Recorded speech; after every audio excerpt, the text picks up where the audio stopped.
Welcome back to Otaku Daikun. What with the CCC event having taken FGO by storm, I felt an obligation to finally tackle what I clearly sidestepped before. That is, the Lore of Fate Extra CCC. Until recently, it was hard to get definitive information on this game, since it was sadly never localized, likely due to it having quite a lot more lewd material than its predecessor. Before starting this video, I highly recommend that you watch my Fate Extra overview lore, which you can find in the description as well as in the card above. It lays the entire foundation for all the crazy stuff CCC entails. I mentioned in the video that CCC's events don't really alter too much of the overall timeline, so it works out nicely to treat CCC as kind of its own thing. In addition, I'll be doing the Foxtail manga in a separate video, since this one's got more than enough material to cover by itself. Also, I want to give a special shout out to the YouTube channel ZVN for painstakingly editing a playthrough of this game with English subtitles. I'll be using their footage in the video. The quality is amazing, and it's an absolute blast. Please go check out the channel in the description or card above. Lastly, I want to thank the talented translators who have made this all possible. Capellaaurigae, ShiroganeYuuji, WaifuHunter, and Idoneyo. Fate would simply not be the colossal titan it is overseas, if not for the diligence and dedication of these brilliant people. So let's get started. For context, what exactly is CCC? It's a sequel to the original Fate Extra game, released on the PlayStation Portable, but it's by no means that simple. Rather, it's easiest to call CCC a separate plot route to those offered in Extra. More specifically, it's like the Heaven's Feel route of the Extraverse, because it focuses heavily on Sakura. Yes, Sakura Mato.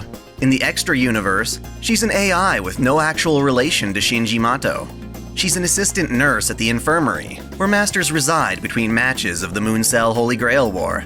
At first glance, she's about as mundane as they come. She offers masters bento boxes, and takes care of any non-competitive injuries. The game takes place in the same overall timeline as the original Extra, following Hakuno Kishinami as they compete in the Grail War, but deviates after the war's 5th selection, the round in which Hakuno defeated Julius B. Harvey and his assassin servant Li Xuan. The cause for deviating? One woman, Kiara Sesshoin. She's essentially the prophet of a Buddhist cult. She grew up sickly, being bedridden until the age of 14. Her parents were the head of the Shingon Tachikawa Eiten School, a Buddhist sect that explores enlightenment through sexual energy. Kiara became the successor of this group and reformed it through her knowledge of the internet and Spiritron hacking. This allowed the group to reach more and more believers. In her own lewd way, Kiara genuinely wants to save people by sharing her love with them. Seems innocent, right? Well, hers was an all-consuming love, and her followers worshipped her as a sexually enlightened prophet, whom they could adore, abuse, converse with, or absolutely hate. She accepted all expressions of love, and it fostered dependence and obsession, which drove the followers insane, bringing them to suicide.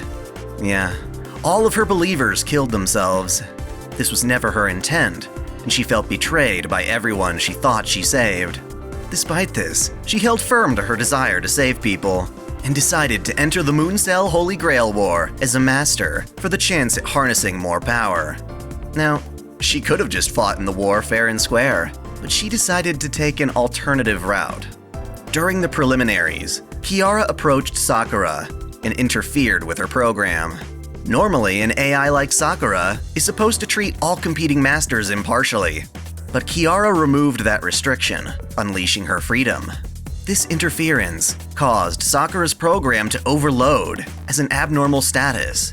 She became very powerful as an AI, but as a result, she was considered by the Mooncell to be an error that would be deleted.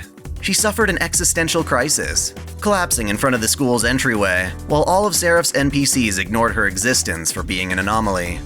She was ignored, on the verge of giving up, until Hakuno, an AI developing its own consciousness, saw Sakura in peril and reached out to her.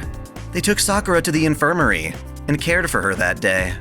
Thanks to her freedom, Sakura began to develop strong feelings for Hakuno, giving rise to her own ego that wanted to survive. During this time, the moon cell purged itself of abnormalities at the end of each day, meaning that Sakura would be deleted, unable to act upon her new feelings. Thus, in order to survive and be with Hakuno, Sakura used her acquired power as an overloaded AI to continually repeat the same day. She planned to eternally loop the day she met Hakuno, and did so for 69 days straight, before realizing how selfish this was. In order to be with Hakuno, she had been denying them the chance to move forward in time. Like this, Hakuno could never go on to discover their true identity, to have a chance at winning the war. To release Hakuno from this loop, Sakura decided to return herself to a normal AI. Problem is, Mooncell AI cannot delete parts of themselves, and to purge herself of her feelings, she had to transfer them to a backup AI, which we know as BB. Those 69 days of memories went to BB, who was discarded into the far side of the Mooncell, a quarantined zone where all of the Mooncell's imaginary numbers reside. This allowed time to move forward, but also allowed Sakura to remain without being deleted. While she lacked memories of Hakuno, Sakura still felt reminiscent in Hakuno's presence, but her feelings no longer went out of control. Hakuno was able to win their way through the first 5 rounds of the Grail War, but that's when things get crazy. BB, who inherited all of Sakura's loving memories, came to a realization. Hakuno is an AI who accidentally became a master. If they win the Holy Grail War and access the Mooncell's core, they will be deleted as an error in the system. BB cannot let this happen. In order to save Hakuno, BB becomes a rebel, using her powers as an overloaded AI to take control of the far side of the moon. She then kidnaps all of the surviving masters on the near side, including Hakuno, and transfers them to the CCC, the Cursed Cutting Crater, a safe haven in the shape of the school, transcending time, where Hakuno can thrive in the far side. To further populate it, BB rescues all the previously fallen masters immediately before they were deleted, and stores them in the school. Lastly, to eternally preserve Hakuno, BB puts them into a deep sleep, similar to the looping days Sakura had put them through. This goes on for quite some time, but eventually Hakuno wakes up from the dream, realizing that there's something off about the school and their daily life. In response, BB tries to reset the dream by unleashing her shapeshifter programs that flood the school and envelop it in black noise. As the shapeshifters devour the school, Hakuno runs to the rooftop and, making a leap of faith, jumps out of BB's domain and plunges into the far side's void. Beyond BB's control, Hakuno sinks deeper and deeper into imaginary space, until their servant calls out to them. Hakuno answers the call and reestablishes the contract with their servant, which you, the player, chooses, of course. This can either be Nero, Tamamo, or Nameless from the previous game, or the newly introduced Gilgamesh, who's basically so overpowered that the Mooncell had him sealed within the far side. Either way, Hakuno's now wide awake and unable to be put back into BB's dream world. Still determined to keep Hakuno from returning to the near side of the moon, BB constructs the Sakura Labyrinth, a dungeon space within the far side, to serve as a challenge for Hakuno and the other masters. This is where the game finally begins. Hakuno must work with the other masters in the school to try and escape from the far side by using the labyrinth, along the way defying BB's attempts to stop them. So, who are these masters? I mentioned before that this includes both the surviving and defeated masters of the war, with some exceptions. Dan Blackmore, Robin Hood's servant, was not salvaged by BB. Instead, BB stole Robin Hood and made him her minion. The creepy-ass cannibalistic clown lady, Runru from the first extra game, instead manages to summon not Vlad the Impaler, but Elizabeth Bathory as her servant. However, when BB approaches the two of them and offers them power in exchange for joining her, Runru stubbornly declines. Elizabeth, who wants BB's power, kills her own master to join as BB's minion. Honestly, I'm not bothered by this at all. Good riddance. Beyond that, Shinji, Monjigato, and Julius, who had all lost in the war, survive in the school without their servants. Then there's Kiara, the one who's to blame for all of this. Keeping her intentions a secret, she plays along with BB's game, and the two decide to stay out of each other's business.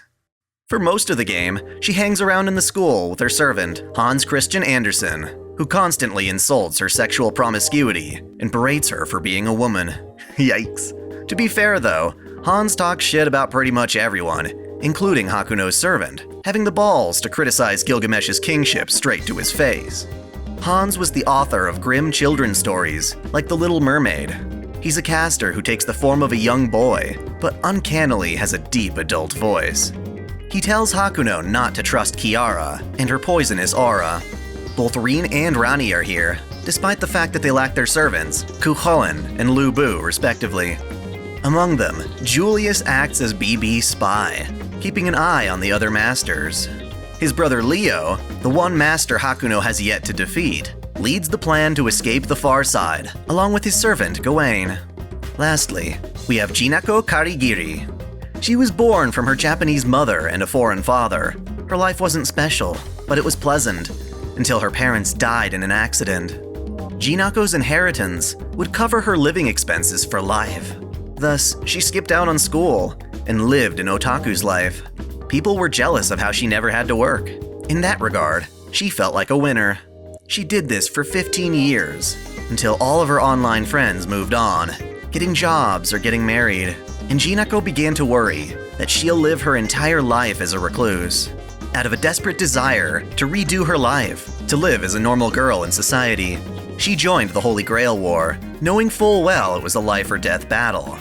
In the war, she found herself surrounded by geniuses, and felt that she could never win.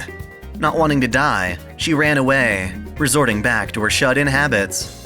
Her servant was Karna, the hero of charity, an Indian hero described in the epic tale Mahabharata. All he really cared to do was serve his master loyally, and so when the Moon Cell tried to eliminate Jinako for abandoning the Grail War, Karna gave his own armor to her so she could survive. She assumes she died like the other fallen masters, and doesn't know Karna had saved her. Thus, she uses this imprisonment in the far side of the Moon Cell as a place where she can continue to live as a shut-in. Although in a weakened state, Karna still stands beside her loyally. Other NPCs and AI, such as Sakura, were also transferred to the far side. It's important to note that all the masters and servants I mentioned, minus Kiara anyway, had their memories taken from them when being transferred to the far side of the moon. They can remember being masters in the Grail War, but lack knowledge of what actually transpired during the war. Shinji, for example, doesn't remember being defeated by Hakuno, nor does Hakuno recall having defeated Shinji. This makes it easier for them to work together in challenging the Sakura Labyrinth. They all think there's a Grail War worth returning to on the near side. Okay, let's talk about the Labyrinth itself. It takes the form of a dungeon, just like the arenas in Fate Extra, where masters trained between matches. The catch here is that, to halter anyone's progression, BB takes over the minds of women and designates them Sentinels on the dungeon's floors. Various locked doors stand in the way, and can only be opened by discovering and harnessing the secrets these women hide from both themselves and others. These secrets are called Secret Gardens, and Hakuno must collect them in order to get through sealed areas. The first woman BB uses as a sentinel is Rin Tosaka.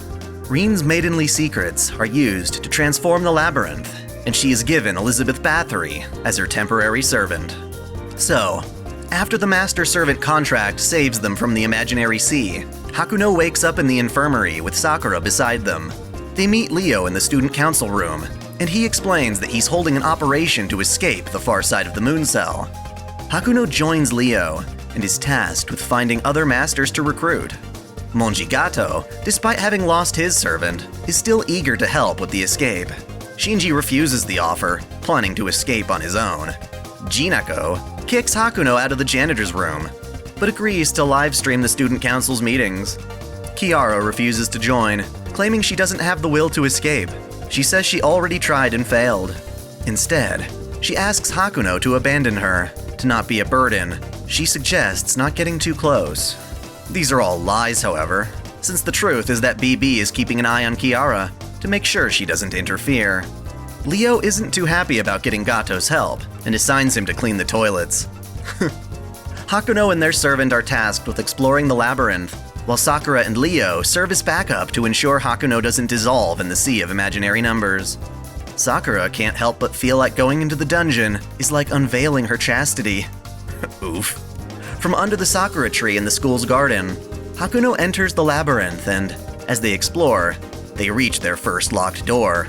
Guarded by Reen, she claims to be the new queen of the moon cell.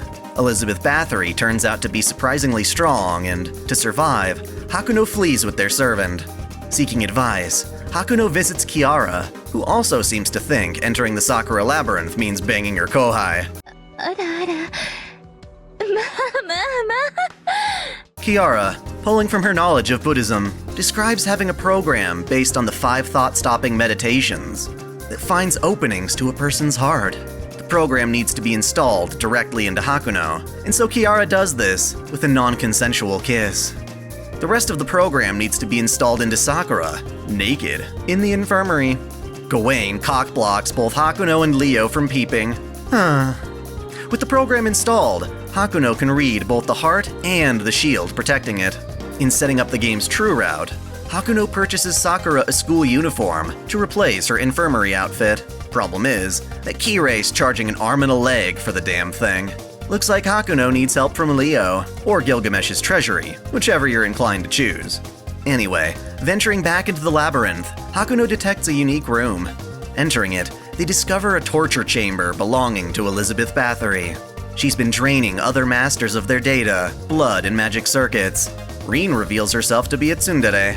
Like, duh. And Hakuno uses the program to unlock Reen's first secret garden. Hakuno's hand merges into Reen's defenseless chest. That's right, her chest, breaking down the locked door and vanquishing this particular incarnation of Reen. Hakuno wants to believe there's a good reason why Reen is acting so cruelly. Back at school, Sakura reveals that Jinako has a servant, and Leo wants her to help in the fight. As I mentioned earlier, that servant is Karna, and even he doesn't know how to deal with his shut-in master. Jinako doesn't seem to respect Karna, wishing she had summoned a cute Shota instead.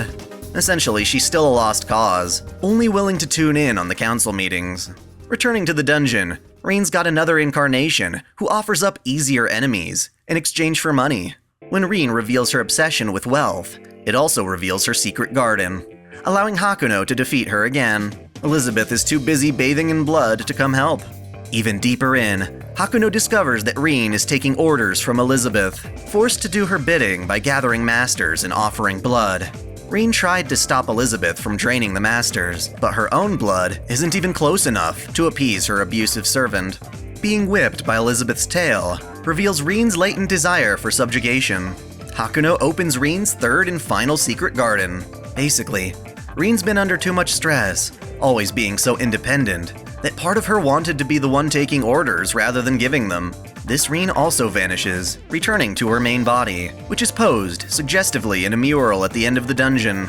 With the 3 secret gardens, Hakuno is able to dive into Reen's heart and free her. At the center of her heart, they find the real Reen Tosaka. Reen intends to expand her part of the labyrinth as a way to reach the moon cell core and control it for herself as the queen. Hakuno fights alongside their servant and defeats Reen and Elizabeth, causing Elizabeth to abandon her master and head elsewhere. After some verbal confrontation, Hakuno is able to break Reen out of her obsessive queen facade. While the student council is planning its next move, BB hacks their senses, displaying the BB channel. She reveals that by putting maidens into the labyrinth, they become her firewall, and that the next one is Rani. Sakura worries that she's gonna go berserk just like BB, so Hakuno encourages her and expresses confidence. Heading into the dungeon, Hakuno finds Rani working alongside Elizabeth. Rani's dungeon analyzes and tests Hakuno. By following Rani's orders, more of the dungeon becomes unlocked. Unlike Reen, Rani claims that, as a homunculus, she has nothing to hide. No secret gardens to open. Reen says that denying Rani might just do the trick. This works, as Rani believes she is genuinely helping Hakuno by making them more efficient and less frivolous. By arguing they never asked for it, and stating Rani hasn't been helpful, she expresses doubts. Hakuno reveals that Rani is merely enforcing her ideals at the expense of her desires and compromises. In other words, Rani has been denying parts of how she really feels. Secret Garden 1 opened. For the next floor of the dungeon, Rani demands that Hakuno strip to their underwear. To be free, We're denied this lewdness, however, as all that's required is removing a mystic code. Lame. Anyway, 2 more gates later, and Hakuno has no mystic codes to remove. Rani demands that Hakuno remove only their underwear. Everyone pressures Hakuno to disrobe, which opens the door. This all seems pointless, but I guess Rani doesn't wear any underwear either. Rani's desire to be defenseless in the face of Hakuno is her second secret garden. Hakuno finds a chess set in a chest. Clearly, Rani enjoys chess and challenges Hakuno to a game. In fact, Rani faces off against the entire student council and Shinji, Extra's game master, but this doesn't yield any secrets. Ultimately, Hakuno recruits Jinako, an even more skilled player. Rani is convinced that chess is a fair game, but Jinako disagrees. The difference in player skill eliminates the chance of weaker players to occasionally win over the strong. Some people are just better. Instead, Jinako suggests Mahjong, which involves luck, best out of 200 rounds. While Rani still wins the majority of these rounds, Jinako's point is made. Rani isn't so much interested in gaming as she is in showing off her superior intellect. With that, her third secret garden is opened. Preparing to enter Rani's heart, Hakuno encounters Sakura, who questions why they fight even when the odds are against them. Hakuno affirms it's because they want to absolve Sakura's pain. Elizabeth announces that her stage as an idol has been prepared and threatens to murder Masters with her Iron Maiden, ramping up the urgency. With no time to waste, Hakuno dives into Rani's heart and confronts Elizabeth. Despite being outclassed, Hakuno's servant steals victory, injuring Elizabeth and enraging her. After all this time, Rani still proclaims not to have any secrets. Hakuno points out her desire for control, to have things go her way, and that she's trying to justify her exhibitionism as being rational. Hakuno destroys BB's brainwashing that exaggerates Rani's desire to act as a messiah over humans, emphasizing that her creator wanted her to be human herself. Rani has finally been freed from being BB's sentinel. Now, to assist in her conquest of the Moon Cell, and to serve as additional sentinels, BB split off parts of herself as alter egos, known as the Sakura 5. Each of them is a combination of different emotions, mixed with reproductions of goddesses recorded into the Moon Cell. Only 2 of these alter egos make an appearance in CCC, however, with the other 3 showing up in Foxtail, so for now we'll stick with the main 2. Meltryllis is an alter ego comprised of BB's pleasure and the goddesses Artemis, Leviathan, and Sarasvati. Passionlip, on the other hand, is comprised of the emotions of love and hate, as well as the goddesses Parvati, Durga, and Brynhildr. Thus, when Hakuno thinks they've made it to the end of the labyrinth, they encounter BB. She's pissed that Hakuno is still trying to escape her safe haven. Stepping things up a notch, she unleashes Passionlip and Meltryllis as her new Sentinels. The labyrinth is extended to accommodate for them. Back at school, the student council discusses their missing memories. Leo reasons that BB was unable to delete the memories because she's obligated to obey the Moon Cell. As such, it should be possible to regain those stored memories if they can find them within the labyrinth. Passionlip's section is next. Hakuno and their servant come across compressed cubes within the dungeon, created by Passionlip's ability to compact data. Despite being Hakuno's enemy, Lip doesn't want to start a fight, since she's afraid she'll crush them. Along the way, Hakuno runs into Alice and Nursery Rhyme. They're still running around dungeons like ghosts. The 2 of them berate and abuse Passionlip. They're having fun stuffing data into Lip's chest, making fun of her ability to store matter between her cleavage. They're supposed to be putting up a reality marble, but are clearly taking advantage of the situation. Hakuno intervenes, and Lip expresses gratitude. The revelation of Passionlip's cleavage compactor counts as opening a secret garden. Despite this, Lip just kindly asks them to keep her secret. Seems she's too nice for her own good. Ever since BB figured out that the council was trying to regain their memories, she sent Robin Hood to hide all the chests. One of the boxes Lip was supposed to conceal was left visible, so Hakuno opens it and finds a school uniform. Robin Hood berates her for this, unveiling another secret garden. That Passionlip has a skill that makes people instinctively want to bully her. As punishment, Robin Hood tries to spank Lip, and Hakuno steps in to stop the abuse. Lip is so happy she declares Hakuno to be her prince, her love, her infatuation. Hakuno takes this chance to interrogate Lip about their memories, but is denied. Deeper in, Lip admits that she crushed an entire region of NPCs because they treated her poorly.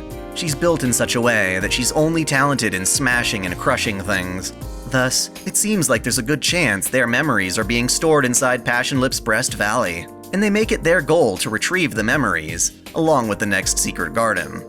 Leo comes up with a strange plan, to have Jinako act as Hakuno's girlfriend, in order to distract Passionlip. It works, kinda, with Passionlip chasing Jinako in an attempt to crush her. In the ensuing chaos, Hakuno digs around through Lip's cleavage, looking for their memories. This fails, but in return, Hakuno learns that Lip is oversensitive, a secret worthy of the final secret garden. Passionlip wants Hakuno to hold her hand, but is upset by being rejected, revealing her heart. Meanwhile, Jinako has found the memories, but she starts freaking out. After all, her memories were not exactly pleasant. She thinks she died in the Grail War, and thus has no motive to return to the near side. For her, it would be accepting death. Julius reveals himself to be BB's spy and kidnaps Jinako, while Hakuno dives into Lip's heart. Hakuno cannot reciprocate Lip's feelings, so long as she has her claws, which do nothing but hurt people. Lip doesn't seem to realize that her hands aren't normal. She refuses to believe it, and fighting ensues. If Hakuno loses, Lip compresses them and stores them in her cleavage for eternity. Upon winning, however, Hakuno takes the chance to force Lip to confront her secret gardens. While she thinks she's innocent and that others are just cruel and fragile, she refuses to realize how dangerous and vulnerable she is. As much as she hates it, she has to realize she isn't human. Another Sentinel down. BB, after having kidnapped Jinako, makes her the next Sentinel.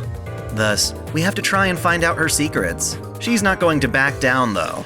She deploys Karna to protect her, boasting about how she feels he defies being a Lancer. She calls him a launcher because of his noble phantasm and his ability to shoot beams from his eyes. The first garden is that Jinako's dishonest, that she's protecting what's important to her by lying. Further in, Hakuno opens a chest and sees a vision of Jinako's past. She suffers from being extremely lonely, and having her admit that opens up her second garden. After her fears of dying in the Grail War, Jinako felt that God had abandoned her, gracing all other masters with inherent talent that she lacked. Thus, she began to believe that death is the only thing that makes people equal. Monji Gato, who is a devout believer in Buddhism, tries to comfort Jinako. When she says that only death will reveal her final secret garden, Gato decides to sacrifice himself. After all, with his memories returned, he realized that he already lost the Grail War back on the near side, making him ideal as a sacrifice. Jinako can't fathom why Gato is content with dying, with believing in a god that allowed him to die. She feels God abandoned her parents, or rather, that the world is so cruel there couldn't possibly be a god watching over them. In objection, Gato explains that gods exist because humans created them to punish themselves as sinful creatures. No god betrayed her because the gods aren't meant to watch over humans. Rather, her suffering is just how events played out, based on many factors. Gato dies, and Jinako's sorrow over his death manifests as her third secret garden. Thus, Hakuno enters into Jinako's heart, defeats Karna, and convinces her to value the life she still has, rather than condemn herself to suffering. At the end of the Labyrinth, Hakuno tries to stop BB from extending the dungeon, but is halted by Robin Hood. Leo and Gawain rush in to catch BB off guard, but are shocked to discover just how strong BB is. She tries to consume Gawain's data, but Leo saves him by revoking their contract at the last moment. Gawain is returned to the Mooncell automaton, without BB getting to him, while Leo is killed for his defiance. BB makes it clear the only way to escape the far side is to defeat her and her skill, Domina Coronam, the 10 royal crowns that allow her to seize all things via the Mooncell. Everything so far has just been BB fooling around. Now she's serious. She commands Julius, her spy, to assassinate both Reen and Rani. She then proceeds to vanquish Hakuno's servant and send them sinking to the bottom of the sea of imaginary numbers. Even so, Hakuno continues to crawl through the darkness, defying BB. It's here that we find out that Julius was actually serving as a double agent this whole time, and has now betrayed BB. He never killed Rin and Rani, and is here to rescue Hakuno. He explains that BB has been expanding the Labyrinth in an effort to reach the moon cell's core. Sacrificing himself, Julius is killed so that Hakuno can live. In a desperate struggle, Hakuno takes refuge in their servant spirit core and awakens their ability to invoke their noble phantasm. With the master and servant at a new peak of camaraderie, Hakuno is able to proceed through the labyrinth. Back at the school, however, the council is reduced to Rin, Rani, Sakura, Jinako, and Hakuno. BB, in order to get even more Sentinels, brings back Elizabeth Bathory and attaches her to a new master. For the love of... it's Shinji! That's right, Shinji. He thinks that by helping BB, he can eventually return to the Grail War unopposed. It's no surprise, really, considering all that awaits him on the near side otherwise is the fact that he lost and died. Shinji figures the best way to keep the labyrinth sealed is to hide Elizabeth, but she's too much of a prima donna to avoid making an appearance. Instead, she plans a live show, insisting that Shinji use the dungeon's enemies as a light show. Hakuno defeats a golem tank of Shinji's, and the ensuing explosion causes them to land on top of Elizabeth, who, in a daze, begins having romantic fantasies of the two. Clearly, this is the comic relief dungeon. Her romanticism, her desire for a storybook love, winds up being her first secret garden. Before moving on, however, Hakuno is attacked by Meltryllis. She insists that Hakuno submit themselves to her and give up. She wants to go behind BB and claim Hakuno for herself. Ironically, while she boasts about her sadistic tendencies, her secret garden is revealed. Nice. 2-for-1 special. Back at school, Elizabeth sends Hakuno an invitation to a dinner party as thanks for saving her from the explosion.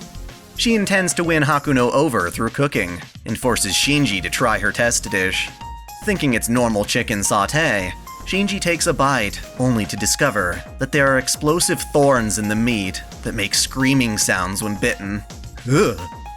Before heading out to eat this atrocity, Hakuno stops by the infirmary and learns that as BB's corrosion spreads throughout the moon cell, Sakura's data is starting to break down. Throughout the Sakura Labyrinth, Hakuno had been acquiring a currency called Sakurament, which they decide to use on Sakura to prevent her body's collapse. She expresses that, while she's supposed to care for all the masters, she seems to prioritize Hakuno more than anyone else. In the labyrinth, Hakuno is forced to endure Elizabeth's nightmarish food in order to progress. Despite this being a torture challenge, Elizabeth put a lot of love into creating her dishes. Hakuno's honesty, upon tasting hell, opens Elizabeth's second secret garden. Meltryllis gets tired of Shinji and Elizabeth failing, and reveals her skill, all drain, by using it on Sakura. Effectively, she's taken Sakura hostage, and will ultimately consume her.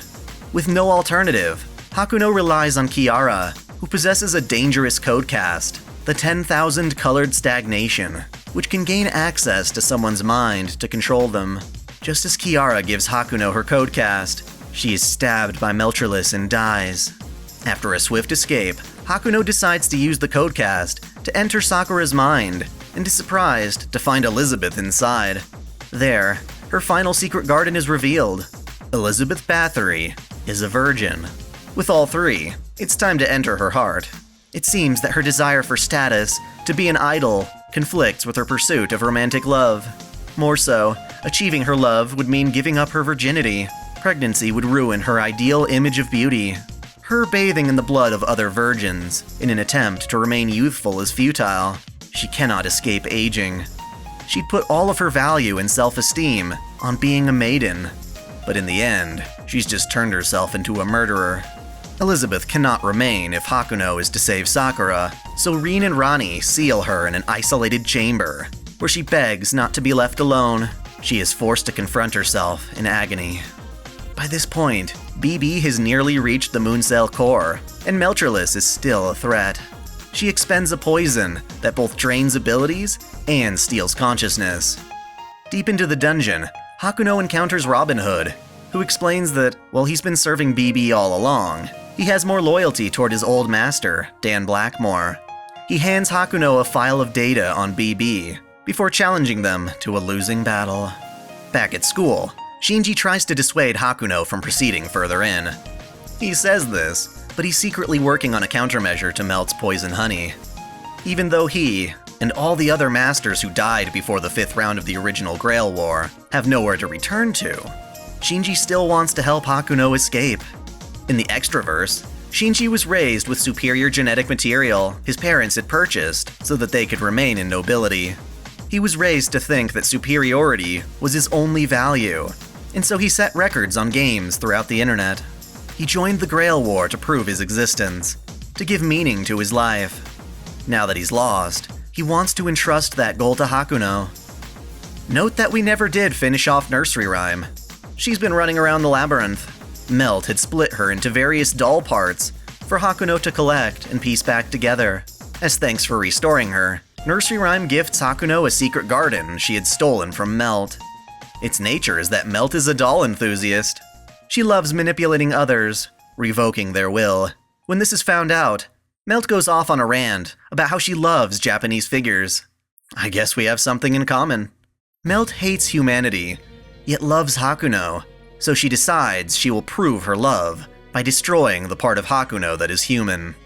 This threat alerts BB, who steps in to force out Melt's last secret garden. She revokes Melt's invincibility for trying to harm Hakuno. When Melt retaliates, Shinji steps in to save Hakuno and allows her to absorb him, which is all according to plan. Beforehand, Shinji had consumed a virus that depleted his level to -999. By absorbing him, Melt inherited that negative variance, setting her own to level 1. Shinji's sacrifice has given Hakuno a limited time to defeat Meltryllis. I guess I can cut him some slack, for now. With no time to spare, Hakuno dives into Melt's heart and defeats her. Melt's strange form of love is unfair. She imposes it through restraint, selfishly draining her lovers. She knows this isn't an open love, but deceives herself, as draining others is the only way she knows how to obtain something even related to love. While she boasts that melting and assimilating others is ideal for her, it's actually causing her to be lonely. She can never bring happiness to her lover in such a way. With this, she is defeated as a Sentinel. By this point, BB had done some amazing things to try and save Hakuno. She literally removed herself from time in order to hack the moon cell and gain power. She absorbed the power of various masters, servants, and even goddesses to become so powerful she can literally conjure an imitation grail that kills her opponents with its liquid corruption. Despite all this, however, the moon cell eventually begins to take control of her. Through her, it polls all living things on Earth as to whether humanity should be annihilated for their destructive ways. While there's almost a majority vote on part of humans to eliminate themselves, there are enough people clinging to hope that the vote becomes 50-50. With this result, humanity should survive, but the moon cell intentionally fakes the poll to be 51-49 in favor of humanity's destruction. Essentially, BB's attempt to save Hakuno has backfired, and she is now a pawn of the moon cell, which seeks to destroy humanity. Thus, with Meltryllis out of the way, Hakuno gains access to the moon cell core and discovers that BB herself has become a sentinel to block the way. After all, the entire labyrinth is technically BB's heart. Even worse, BB had already reached the moon cell core and appears to be wiping out all of humanity on Earth. Victory seems futile. Nonetheless, Hakuno hears the voice of Twice H. Peaceman, affirming that he still waits to be their final battle in the Grail War. His encouragement sparks Hakuno's resolve not to give up. Turns out there's still hope. If they can defeat BB in the present, they will still be able to prevent mankind's destruction. It won't be easy though, given how strong BB has become. In order to counteract BB's 10 crowns skill, Hakuno will have to awaken their servant to their origin. In the Nasuverse, all things have an origin, the concept from which they develop. Thus, Hakuno can access the innate power of their servant's origin. It's a dangerous task, however, as Hakuno dives into their own servant without any servant to protect them. Thankfully, Reen still has Elizabeth Bathory sealed in isolation. For a chance to escape her prison, Elizabeth forms a contract with Hakuno to explore deeper. She faces off against the origin form of Hakuno's servant, and with a hard-earned victory, the limit on their origin is removed. After performing this service, Elizabeth is finally able to vanish, no longer being held captive as a threat. The servant's origin takes the form of a legendary mystic code that they can wield against BB to counteract her ridiculous powers. Thus, Hakuno makes their final farewells to the school's residents before once again venturing toward the Mooncell core. By unraveling Sakura's heart, they are able to destroy the final wall. Doing so removes the protection on the school, sending all the masters, minus Jinako, back to their place on the near side. Karna, like a real champ, tells Jinako he can save her by using himself to withdraw her from the Grail War and send her back to Earth. This is because when the Mooncell tried to delete her for abandoning the war, she survived thanks to Karna's charity. He doesn't seek out favored or special people to save. He had a chance to save Jinako, and so he did. The two finally come to an understanding and bid farewell. Karna soars through the lunar sea, creating a path for Jinako to return to her earthly body at the expense of his own. Finally, Hakuno reaches the end of the Sakura Labyrinth and confronts BB. As I said earlier, she now functions as no more than a puppet the Mooncell can act through. Despite this, BB is desperately trying to fight against being possessed, and exposes that the Mooncell is lying about the pull to eliminate humanity. To free BB from the Mooncell, Hakuno and their servant must now stand up against BB's corrupted body in its moon cancer form. Defeating her reveals that BB had been holding back the Mooncell's decision to destroy humanity all this time. No longer able to use BB, the Mooncell tries to take control of Sakura as the next best thing. This winds up being the Mooncell's undoing. Sakura, still a powerful AI, has the will to delete all administrative functions from the Mooncell at the expense of herself. This effectively resets everything to zero, such that Hakuno had never been brought to the far side in the first place. They wake up on the near side, with a different Sakura tending to them. Hakuno decides to continue the war like normal, and defeats Twice H Peaceman, becoming the victor. Now, if you chose Gilgamesh as your servant, he rescues Hakuno from being deleted at the core, taking them far from Earth to live in an isolated golden utopia, where they travel the stars together. If you choose Tamamo, she refuses to let Hakuno be deleted, and delivers a mighty kick to the core, breaking through and rescuing her master. To get the strength possible to do this, however, she had to spend 1,000 years training to regain her 9 tails, giving her godly powers. To return to normal, she discarded the other 8 tails. As a side effect, the Mooncell is altered, making Seraph a new frontier for humanity to thrive upon. Things seem to go great for them, until Tamamo's tails take form as alter egos and begin to conquer Seraph. Basically, there's a lot more work for them to do. If you chose Nero, Hakuno's wish upon the Mooncell transforms Seraph, and Nero is upgraded to top servant status. In celebration, she and Hakuno get married in a lavish ceremony. If you chose Nameless, Hakuno finds themselves on Earth once more, and they recruit a man who looks identical to Nameless to instruct them in combat. None of these routes are considered the true route, however. That title belongs to the CCC, or Sakura route. In it, Kiara finally makes her move, having used decoys to fake her death. She absorbs BB, Meltryllis, and Passionlip. With their accumulated goddess powers and link to the Mooncell, she relies upon Hans Christian Andersen's noble phantasm, Marchen meines Lebens, to transform her into a demonic titan called the Earth Mother Goddess, or Heaven's Whole. She is similar to Angra Mainyu, instead embodying all the world's desire. In this form, she intends to absorb all of humanity and swarm them in a cosmic fit of orgasmic pleasure. She tries to spread her love to all of humanity. Hans takes the role of master in this fight, supporting Kiara through codecasts. He also vanquishes Hakuno's servant to the end of conceptual space. This would be their doom, if not for the fact that Hakuno's servant possesses the legendary mystic code, allowing them to return to the battle. Play your cards right, and you will have defeated the true final boss of the game. Normally, Hakuno could never win this fight, because Kiara has become omnipotent. However, to gain her power, Kiara had to consume BB and her alter egos. Inside her, BB, Lip, and Melt used their love for Hakuno to strip Kiara of her omnipotence. In another sense, this means Kiara never stood a chance. She asks Hans why she lost, why her love is different from that of couples. In other words, while she understands I, she doesn't understand Koi. Hans offers his explanation, as well as his true feelings regarding her. Despite his apparent vitriol for women, he explains he finds all humans disgusting, unworthy of the love they preach. In his own complicated way, he actually does care for Kiara. With her disintegration, Hans too vanishes. In the aftermath, the moon cell initiates a firewall, and Hakuno must escape with their servant. BB assists, leaving Hakuno with a final farewell and a genuine confession of her love. Hakuno's servant also uses the last of their power to help them escape. Near the exit, Hakuno pleads with Sakura to come along. She feels responsible for everything and doesn't believe she deserves happiness. However, Hakuno holds Sakura's hand and accepts her. After a warm embrace, Sakura admits how badly she loves and wants to stay with Hakuno. The two venture into the exit together and find themselves on Earth. Sakura uses the moon cell's power to give both Hakuno and herself mortal bodies. With humanity's destruction averted, they are able to live happily.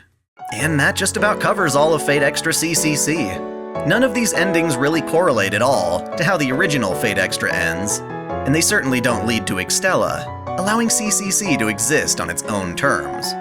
As for the Foxtail manga, it retells the story, assuming you chose Tamamo, and incorporates a lot of content that was cut from the game, including BB's other alter egos and Suzuka Gozen. There's definitely enough material in that to fill a separate video, so look forward to it. Thanks for watching! If you enjoy this channel, help me beat the algorithm by liking, commenting, and sharing the video, subscribing to Otaku Daikun, and most of all, smashing that notification bell as if it were your waifu. That way you'll never miss out on all of my anime content, lore videos, live streams, and Holy Waifu Wars polls. My vids are struggling to get featured, so that bell is absolutely critical. If you want to support me directly, check out my Patreon, or consider donating via Super Chat. And as always, celebrate your fandom.